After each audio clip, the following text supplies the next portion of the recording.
आणि जास्त भाषण देऊन तुमचं आम्हाला अंतही पाहायचं नाही, पण काही गोष्टी बोलल्या पाहिजे.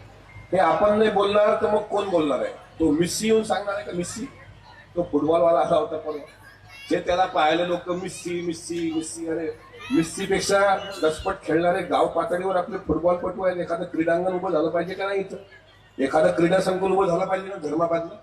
अनेक मुलं आहेत गोरगरिबाचे, फक्त ते प्रकाश होतात नसतात. मिस्सी आला तर त्याचं कौतुक केलं पाहिजे, हरकत नाही. दुसऱ्या देशातले लोक आपल्या येतात. आम्हाला वाटलं होतं मिस्सी जरा स्लम एरिया बघेल त्या धारावी सारखा. मिस्सी गेला म्हणून आल्यामध्ये काय आपले प्रश्न वेगळे आहेत सर. धर्माबादकरांचे प्रश्न वेगळे आहेत, हे कोणीतरी बोललं पाहिजे. त्यामुळे आपल्याला विनंती आहे, मी आज जो संकल्पनामा बघितला कायदा सुव्यवस्थेच्या दृष्टीनं, घर, नागरी हक्क, मूलभूत सुविधा, वाहतूक, पायाभूत सुविधा, पर्यावरण, सुशोभीकरण, क्रीडा, मी तेच म्हणतो. याच्यात पहिलं वाक्य आहे, युवकांसाठी आधुनिक फुटबॉल व क्रिकेट टर्फ मैदाने विकसित करणे. हे महत्वाचं आहे. मिस्सींनी तिथून यावं त्यापेक्षा आपल्या धर्माबाद मध्ये 10 मिस्सी तयार करा ना.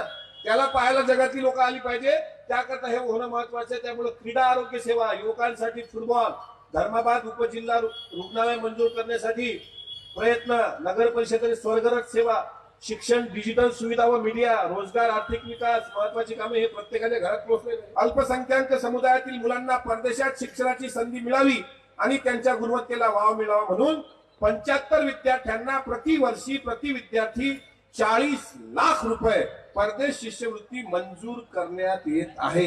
हे अजितदादांचं सर्व धर्म समभावाचं धोरण. अम्मा तुम्ही बोलल्या होत्या, खरा तो एकची धर्म, जगाला प्रेम अर्पावे, प्रत्येक समाजाला म्हणजे मानवाने मानसाशी मानसासम वागणे.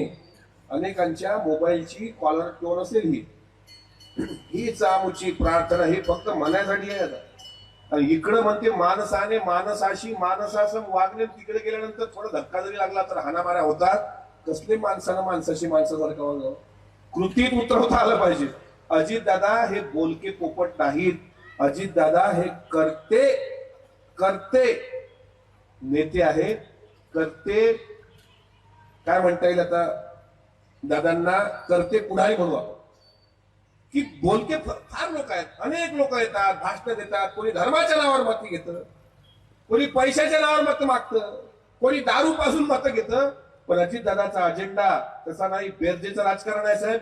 आधुनिक महाराष्ट्राचे शिल्पकार स्वर्गीय यशवंतराव चव्हाण साहेबांनी राज्याच्या राजकारणाला सुसंस्कृत चेहरा दिला आणि आदरणीय चव्हाण साहेबांच्या विचारांचा, विकास कामाचा, सुसंस्कृत राजकारणाचा वारसा पुढे नेण्याचं काम राष्ट्रवादी काँग्रेस पक्ष सुरुवातीपासून करत असून यापुढील काळातही आपल्या सर्वांच्या आशीर्वादाने करत राहील. प्रताप पाटील साहेब बोलले होते की नांदेड जिल्ह्यात राष्ट्रवादी काँग्रेस पक्ष हा क्रमांक 1चा पक्ष असेल. मला हा विश्वास आहे. ज्या निवडणुका आता झाल्या, आम्ही निवडणुकीचा अनुभव घेतला आणि आम्ही पण थोडी माहिती पत्रकारांकडून घेत असतो. राष्ट्रवादी काँग्रेस पक्ष या जिल्ह्यात 1 नंबरवर तर राहीलच, सोबतच येणाऱ्या नगर परिषदेचे जे निकाल लागतील त्यात सुद्धा महाराष्ट्रामध्ये सत्ता स्थापन करणारा किंग मेकर पक्ष हा राष्ट्रवादी ठरेल. आणि तुमच्या सर्वांच्या जबाबदारीनं पत्रकारांच्या समोर सांगतो, line of the day, Ajitdada या महाराष्ट्राचे लवकरच मुख्यमंत्री होतील. Line of the day. आणि त्याचं कारण लाडक्या बहिणींचा आशीर्वाद, शेतकरी म्हणून असलेल्या लाडक्या भावांचा आशीर्वाद, पूर परिस्थितीमध्ये बाधित शेतकऱ्यांना केलेली मदत असेल. आणि आणखी सांगतो, शिवशाहू फुले आंबेडकर ही विचारधारा आमचा श्वास आहे. जरी महायुतीच्या सत्तेत आम्ही सहभागी असलो असं आपल्याला दिसतं, अनेक ठिकाणी तर आमच्या विरोधातच आमच्या सोबत असतील लोक. पण तुम्हाला मी सांगतो, इथे तेच आहे चित्र. आता प्रताप पाटील साहेब बोलले म्हणजे अधिक त्यात खोलात जाणार नाही. पण एक तुम्हाला सांगतो, शिवशाहू फुले आंबेडकर, अण्णाभाऊ साठे, यशवंतराव चव्हाण साहेब, एपीजे अब्दुल कलाम आणि डॉक्टर मौलाना अबुल कलाम आझाद यांचा विचार, साने गुरुजी विनोबा भावे, महात्मा गांधींचा विचार हा आमचा पक्षाचा विचार आहे. ती विचारधारा होती, आहे आणि शेवटपर्यंत राहणार, यात काही दुमत नाही. राष्ट्रवादी काँग्रेस पक्ष कायम कष्टकरी, शेतकरी, आदिवासी, मागासवर्गीय, महिला, वंचित, दुर्बल घटकासह सर्वसामान्यांच्या सोबत राहील याची ग्वाही अजितदादांच्या वतीने आम्ही सर्व त्या पक्षाचे कार्यकर्ते देतो.